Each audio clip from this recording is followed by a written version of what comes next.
दोस्तों, यदि आप चाहते हैं LNMU यानी ललित नारायण मिथिला विश्वविद्यालय से स्नातक करना, तो आप सभी के लिए बड़ी खुशखबरी है, क्योंकि ललित नारायण मिथिला विश्वविद्यालय के द्वारा यूजी एडमिशन के लिए ऑनलाइन आवेदन की जो प्रक्रिया है ना, वो आरंभ कर दी गई है। आप सभी का जो ये सेशन रहेगा ना, 2025 से 29 रहेगा। और ललित नारायण मिथिला विश्वविद्यालय काफी अच्छी यूनिवर्सिटी है, जो कि बिल्कुल समय पर आप सभी की जो सेशन है वो कंप्लीट करवाती है। तो यह अच्छा मौका है। अगर आप चाहते हैं इसका फॉर्म भरना, तो यह वीडियो कंप्लीट आप देखिएगा। हर एक प्रोसेस मैं आपको बताऊंगा कि इसका फॉर्म कैसे भरना है, सब्जेक्ट को कैसे सेलेक्ट करना है, वो सारी जानकारी आपको समझ में आ पाएगी।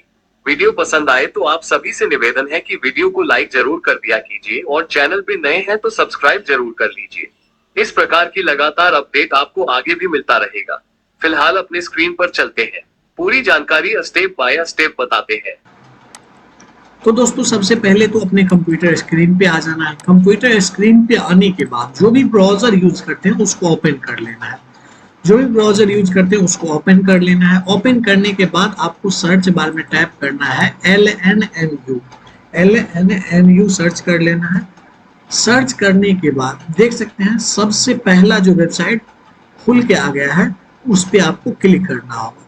क्लिक करने के बाद आपको देख सकते हैं कुछ समय होगा जो आपको थोड़ा देर वेट करना पड़ सकता है, वेरिफिकेशन होता है उस, नहीं तो डायरेक्ट इस वेबसाइट पे आपको चले आना है।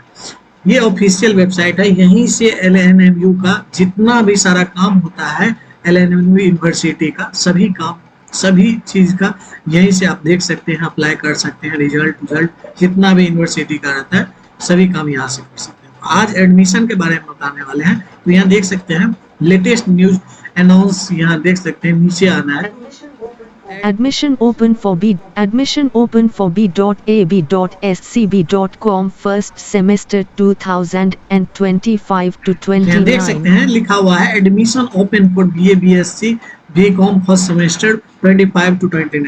यहाँ देख सकते हैं हम। तो आपको इस पे क्लिक करना होगा।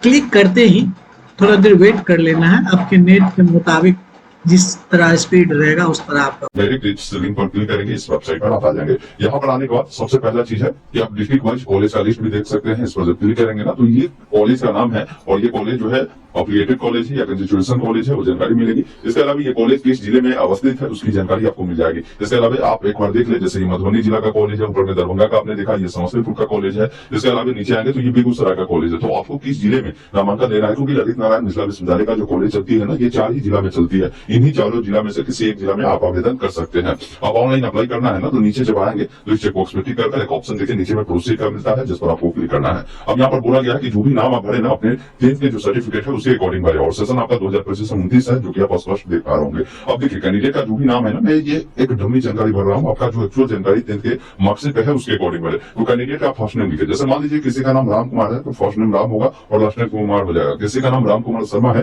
तो राम फर्स्ट नेम होगा, मिडिल नेम कुमार, और शर्मा उनका क्या होगा, लास्ट नेम हो जाएगा। तो इस अकॉर्डिंग नाम आपको लिखना है और कोशिश करना है कि इंग्लिश में बड़े अक्षरों में ही फॉर्म को भरना है। अब यहाँ पर आपका जो भी मोबाइल नंबर है ना, अपना मोबाइल नंबर डालेंगे, अपना ईमेल आईडी डालेंगे, डेट ऑफ बर्थ कीजिए, आपको कैलेंडर मिलता है। सबसे पहला काम करें कि जो भी साल हो आप इसको पहले बढ़ा घटा सकते हैं। पहले साल को सेलेक्ट कर लीजिए, जो महीना है, और जो डेट है उसको चयन कर लीजिए। फिर नीचे जब आप आएंगे ना, तो आपसे बोला गया है कि आप लड़का है या लड़की है, उसके बारे में जानकारी दीजिए। फिर यहाँ पर आपको बताना है कि अपने इंटरमीडिएट जो पास किया है वो आर्ट, कॉमर्स या साइंस से पास आउट किया है, उसके बारे में आप जानकारी दीजिए। उसके बाद पूछता है कि आप आगे जो करना चाह रहे हैं, यानी ग्रेजुएशन जो करना चाह रहे हैं वो किस में करना चाहते हैं। आप चाहते हैं बैचलर ऑफ आर्ट यानी BA करना, या आप चाहते हैं BCom करना या BSc करना, तो आपको ये जानकारी यहाँ से बतानी होगी। नीचे जब आप आएंगे तो आपसे पूछेगा कि आपका first name, middle name, last name, आपका मोबाइल नंबर, आपका ईमेल आईडी, आपका डेट ऑफ बर्थ, आपका जेंडर, साथ में यहाँ पर प्रोग्राम ऑफ स्टडी, ये सब सही है तो सभी चेकबॉक्स पर क्लिक कर साइन अप वाले विकल्प पर क्लिक करना है। इस प्रकार आपका रजिस्ट्रेशन सक्सेसफुल होता है और बोलता है कि ईमेल को वेरीफाई करें। आप पहले ओके वाले विकल्प पर क्लिक करें। अब आपने जो भी ईमेल दिया है उस पर एक वेरिफिकेशन कोड भेजी गई होगी। पहले आप ईमेल को चेक करें, उसमें नहीं होगा तो ईमेल में एक स्पैम फोल्डर होता है, उसको जब ओपन करेंगे ना तो वहां पर कोड मिल गया होगा, उससे डालकर यहाँ से वेरीफाई करेंगे। अगर फिर भी OTP नहीं मिल पाया है तो दोबारा से इसको अनवा भी सकते हैं। जैसे मैं वेरीफाई पर क्लिक करता हूँ, मेरा ईमेल वेरीफाई हुआ, ओके वाले विकल्प पर क्लिक करें। उसके बाद आपका जो भी इन्फॉर्मेशन है, जो भी आपने रजिस्ट्रेशन में दिया है, वो देखने को मिलता है। अब प्रोसीड वाले विकल्प पर आपको क्लिक करना है। उसके बाद आपको जो है अपना पर्सनल डिटेल फिलअप करना है, जिसमें देखेंगे आपका नाम, डेट ऑफ बर्थ फिलअप रहेगा। पिताजी का आपका जो भी नाम है ना, 10वीं के मार्कशीट या सर्टिफिकेट है, उसके अकॉर्डिंग लिखे। माता जी का जो नाम है वो आपको यहाँ पर बताना है। नेशनलिटी में आपको इंडियन सेलेक्ट करना है। किस धर्म से आप बिलोंग करते हैं, हिंदू, मुस्लिम, सिख, ईसाई, बौद्ध, जैन, पारसी, जो भी होना साथियों, उसको आपको बताना है। इसके अलावा आपको बताना है कि आप किस राज्य के निवासी है, अपना स्टेट को सिलेक्ट करें। अब जो भी कैटेगरी आपका होगा, आप अपना कैटेगरी को यहाँ से सेलेक्ट करेंगे। उसके बाद आपका ब्लड ग्रुप क्या है आपको बताना है। बहुत सारे बच्चे ऐसे हैं जिनको पता ही नहीं है, तो यहाँ पर देखिए नोट नाउ का ऑप्शन है, इसको आप चुन सकते हैं। फिर नीचे आएंगे, यहाँ पर पूछ रहा है कि आपकी शादी हो चुकी है, तो मैरिड या था मैरिड पे क्लिक करें। एक चीज आपको ध्यान रखना है कि बहुत सारे जगह पर देखेंगे ना, ये रेड में स्टार बना है, इसका क्या मतलब होता है? तो जो रेड में स्टार बना है ना, उसका मतलब है कि वो जानकारी आपको देना ही देना है, और जहां पर स्टार नहीं बना है, वो जानकारी अगर आपके पास नहीं है उसको आप छोड़ सकते हैं, ये ध्यान रखिएगा। बाकी आपसे पूछा गया कि आपके बॉडी में कोई ऐसा निशान है जो कटा का हो, जला का हो, तो उसके बारे में लिखिए। है तो बताइए, नहीं है तो नो मार्क भी आप लिख सकते हैं, लेकिन आजकल सबके बॉडी में कुछ ना कुछ निशान होता ही है, तो आप जरूर लिख दीजिएगा। नीचे जब आप आएंगे तो आपसे पूछ रहा है कि आप जो है एनी कोटा से एडमिशन लेना चाहते हैं, तो आप प्रेस करें, नहीं तो अपने ही वाले विकल्प पर क्लिक करें। अब इसमें क्या होता है कि बहुत सारे लोग स्पोर्ट वाले होते हैं, वो लोग चाहते हैं भाई कोटा से मैं लूं, तो प्रेस कर ले सकते हैं, नहीं तो नहीं रहने देना है। अगर आप दिव्यांग है ना, तो आप प्रेस करें। दिव्यांग आप है तो 40% से अधिक आपके अंदर दिव्यांगता होनी चाहिए, तो प्रेस कर सकते हैं और बताएंगे किस टाइप की दिव्यांगता है। अगर नहीं है ना, तो आपको यहाँ पर नो को चुनेंगे, तो आगे की जानकारी नहीं देनी होगी। अब यहाँ पर आपसे पूछा गया है कि आपके पास कोई आईडी कार्ड है, जो Aadhaar card, driving licence, voter ID card, PAN card,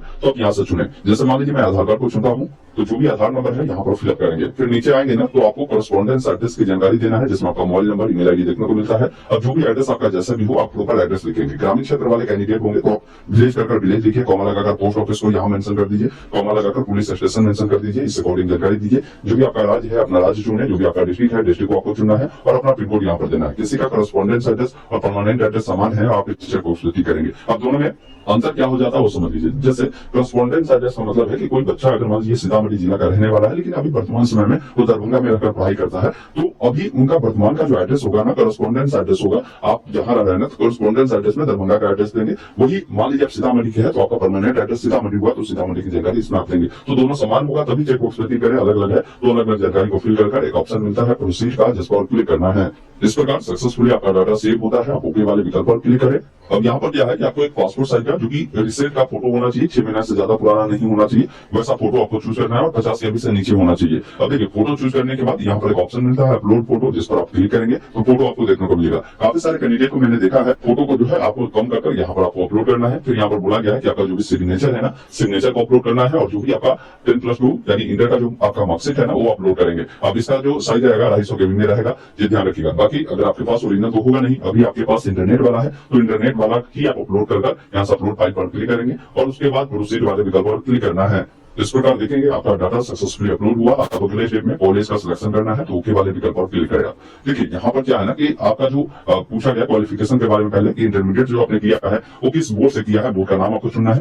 अब आपने इसको पास किया है वो बताएंगे। जो भी आपका रोल नंबर होगा ना, रोल नंबर लिखेंगे, कुल कितने का एग्जाम हुआ था वो बताएंगे, उसमें आपको कितने नंबर मिले हैं और आपका परसेंटेज आ जाएगा। अब यहाँ पर पूछता है कि प्रोग्राम आपको चुनना है कि आगे आप पढ़ाई जो करेंगे किससे करेंगे, क्योंकि आपने पहले ही शुरुआत में ही बताया था कि आर्ट्स से करना है या कॉमर्स से करना है या साइंस से करना है, यानी BA BSc BCom से करना है, वो पूछ लेता है। जैसे मैंने आर्ट चुना था, तो यहाँ पर देखिए प्रोग्राम मेरा आर्ट आ रहा है। अब यहाँ पर पूछा कि मेजर सब्जेक्ट आप क्या रखना चाहते हैं। मेजर सब्जेक्ट ही आपका मेन सब्जेक्ट हो जाता है, ये ध्यान रखिएगा। तो जो भी मेन सब्जेक्ट रखना चाहते हैं उसको आप यहाँ से सिलेक्ट करेंगे। इसके अलावा आपको क्या है ना, इन सब सब्जेक्ट को भी आपको पढ़ना होता है। जैसे आपका माइनर कोर्स होता है, मल्टीडिसिप्लिनरी कोर्स होता है, मॉडर्न इंडियन लैंग्वेज कोर्स होता है, स्किल एनहेंसमेंट कोर्स होता है, वैल्यू एडेड कोर्स होता है। तो इन सबको आपको करना होता है, ये विशेष तौर पर आपको ध्यान रखना है। ये आपका मेन हुआ। बाकी आपके ये जो है एक प्रकार से समझिए सब्सिडी के रूप में ये सभी सब्जेक्ट भी आते हैं। अब देखिए आपको नामांकन जो लेना है ना, बोल रहा है कि मैक्सिमम 2 डिस्ट्रिक्ट आप यहाँ से दे सकते हैं। जैसे मान लीजिए हमें नामांकन दरभंगा जिले के कॉलेज में लेना है, तो मैंने दरभंगा को चुना। अब दरभंगा के अलावा दूसरा अगर कोई डिस्ट्रिक्ट देना है तो आप दे सकते हैं, अन्यथा मान लीजिए मैंने दरभंगा दिया तो यहाँ से दरभंगा को चुनेंगे।